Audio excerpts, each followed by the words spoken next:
आज पण किती उशीर झाला ग बाई. हे बघा आता चला भेंडी करू, फ्लावरची भाजी करू आणि भूक लागली. 11 वाजून गेले.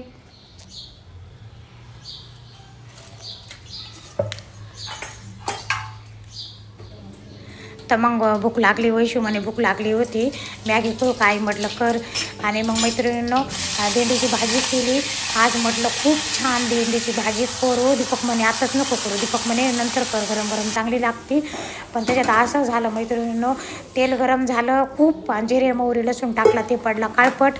तर त्याच्यामुळं मग भेंडी ना काळी काळी झाली, पण खायला इतकी चवदार झाली. तर चला ठीक आहे, मग म्हटलं आता इकडं फ्लावरची भाजी करून घेऊ. पातळ शेंगदाण्याचं कूट टाकून खूप चांगली लागते. म्हटलं भेंडीची भाजी सुकी आणि ही थोडी पातळ, पण ती थोडीशी घटच होऊन बसली. आणि ह्या वर्षी काय झालं मैत्रिणीनं, माझ्याकडनं मिरची केली होती तर आम्हाला खूप तिखट लागतं. तर मिरची केली ती खूप फिकी झाली, काही चवदार नाही होत, भाज्यानं चवदारच होत नाही. तर मग आमचे बाबा आले जेवायला. मग त्यांना म्हटलं आता आज घरी येतं जेवण वाढून देते. रोज तर त्यांच्या हाताने खाते, तर कारण त्यांचा माझा टाईम टेबल नाही राहत. ते जाते तर येते तर घरी, मी जाते दुकानात.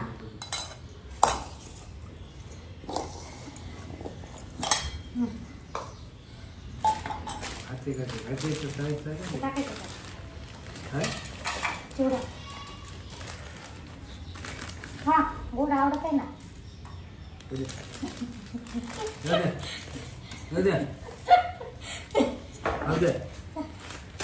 आमच्या बाबाला सांगते गोड आणि मीठ डबा भरून द्या, तरी मला माणसाला चालतं. तिखट गोड मीठ, गोड मीठ तिखट आंबट आणि असं काय द्यायचंय. मीठ आता काय लागतंय त्या भाजीला. मीठ लागतं. मीठ लागतंयच का. बघा भाजी बरोबर झाली आहे तरी मीठ लागतंयच. मीठ कमी. जेवायला बोलवा लोकायला, जेवायला बोलवा ना. या जेवायला तुम्ही, या जेवायला तुम्ही. जेव्हा या जेवण करतो 12-1 वाजता, तुम्ही पण जेवण करा. आज 12:30 येऊन बसले आमचा माणूस घरी. 12:30 काय 1 वाजला, आता वाजले 1. बस वाजत असतो. आज बघा मैत्रिणींनो, भेंडी कधी आवडत नाही आमच्या बाबाला, पण आज म्हणे भेंडीची भाजी लई भारी लागायली, काय टाकले भेंडीच्या भाजीत. आणि मी म्हटलं जितीची भेंडीची भाजी चांगली करीन ना, पण मग आज तेल गरम झालं जास्त, तर भेंडी म्हणा खूप खमंग झाली. कशी झाली भेंडी सांगा. एकदम कधी आवडत नाही त्यांना भेंडी, भेंडी कधी खात नाहीत. आणि आज मी तिकडे गेले वाढून, तर म्हणे भेंडीच्या भाजीत काय टाकली, भेंडी लई चांगली झाली आहे. तर चला ठीक आहे मैत्रिणींनो, आता चपात्या करून घेऊ आपण. एक चपाती दिली करून, आता एक दुसरी करू. आमच्या बाईनं पसारा, तिचे कपडे बिपडे, लग्न झालं तसं पहिले ना कपाट आवरायला लागली.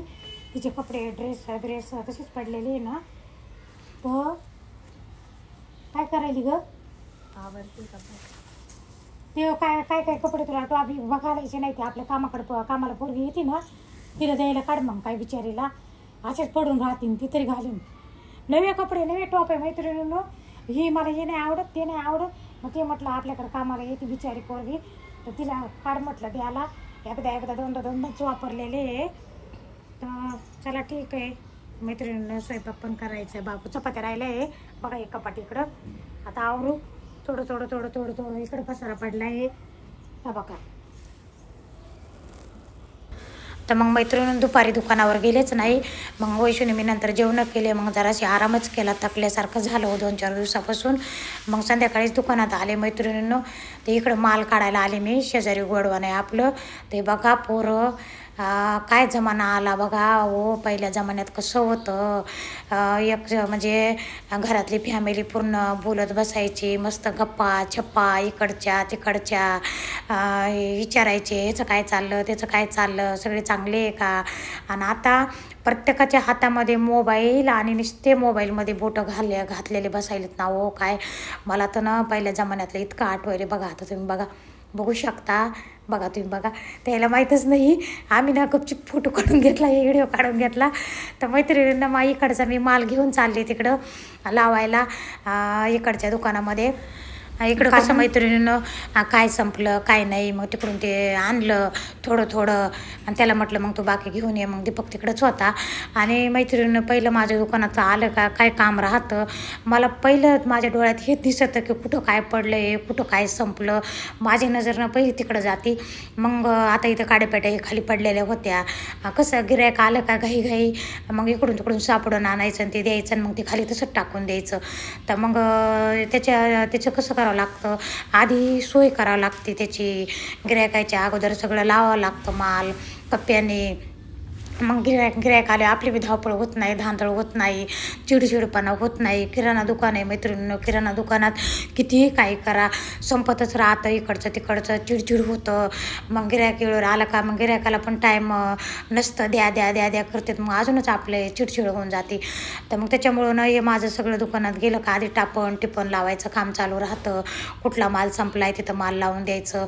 मग मी सरासरीनं मी गिऱ्हाईक करीतच नाही, मला नाही हेच पडतं. मग मी दिवसभर जरी नाही गेले ना मैत्रिणीनं, संध्याकाळी 2 तास किंवा सकाळी 2 तास गेले ना, तर मी दिवसभराचं काम करून टिपण लावून सगळं येत राहते. कारण कसं आता माझा वेळ कमी झालेला आहे यूट्यूब चॅनलमुळं.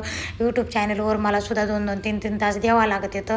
त्याच्यामुळे मग माझ्या दुकानाकडं दुर्लक्ष कमी झालं, दुकानाकडं टाईम कमी झाला. तर मग गेलं का पहिलं माझं काम राहतं. मग तुम्ही बघतात ना, फ्रीज भरून द्यायचे, बाटल्या लावायच्या, ते हे माझ्याकडे सगळे कामं राहतात.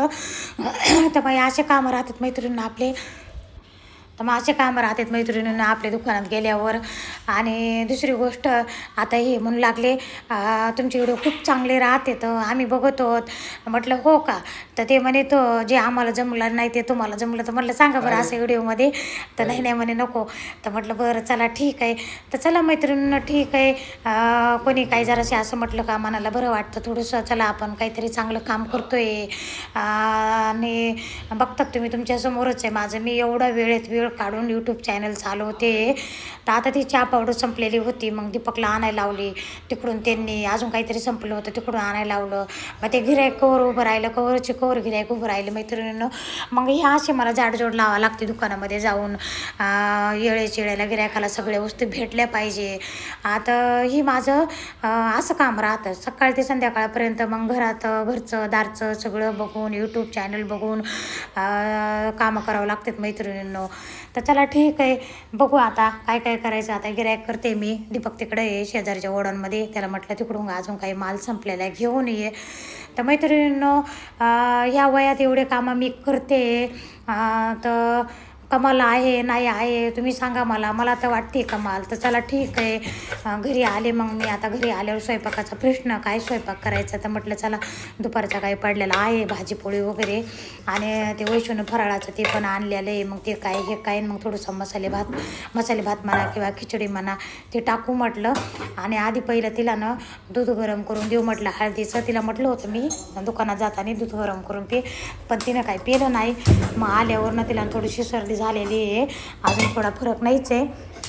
आता मग बघा आता गॅसनं इथं ना फडफड करायला लागला मैत्रिणींनो. तिथं काय झालं, ती आपल्याकडं कामाला मुलगी तिनं दबा गॅस पण धुती ना, तिला गॅस पण धुवायचा आहे, किचन वाटा पण दिलेला आहे. तर ती पाणी टाकती, तर ते फडफड करायला लागला आहे आता गॅस. खूप पाणी टाकते. वैशू मला म्हणे आई तूच गॅस धुत जाय, कारण तिनं खूप पाणी टाकते. तर चला ठीक आहे मैत्रिणींना. मग तिला ना दूध गरम करून दिलं वैशूला. आणि मग ती इथंच बसलेली. सकाळी ते अर्ध काम केलेलं तिने तसंच सोडून दिलं वाटतं बरं वाटानं. म्हटलं मग आराम करा आता जराशी, नंतर बघू ते काय काम आहे. तिचे ते कपडे वगैरे काढू लागले ना, जे घालता येतील ते घालील म्हटलं, जे नाही घालायचे ते देऊन टाक कोणाला. असे कपाटात कशाला कपाटाला बी. आणि कोणी एखादी व्यक्ती घातली तर ते तेवढं त्याच्या चांगलं आहे. असे कामं राहतात मैत्रिणींना आपले सकाळ ते संध्याकाळपर्यंतचे. व्हिडिओ जर आवडला तर सबस्क्राईब करा, लाईक करा, शेअर करा, कमेंट करा मैत्रिणींनो. आणि पाणी गरम करून टाकायचं कुठल्या पण वस्तूंना. हा व्हिडिओ आपण आता इथंच संपू. राम राम सगळ्यांना.